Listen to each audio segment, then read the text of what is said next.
how to install taillights for a 2015 to 2019 Toyota Sienna.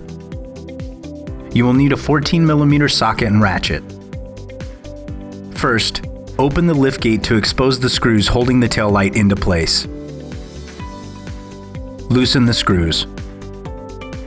The light could be on tight, and you might need something to gently pry it off. Once it's loose, lightly pull it away towards the back of the car. Pull off the two plugs that are attached to the light. If they're too tight, you can use a screwdriver to remove.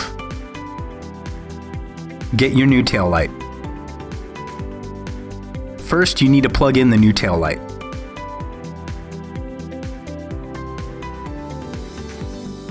Notice that there is a clip attached to the car body. It needs to slide into the opening at the same end of the light.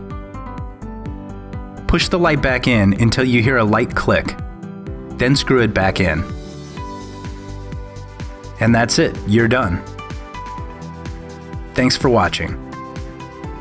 Brock Supply, your advantage in automotive.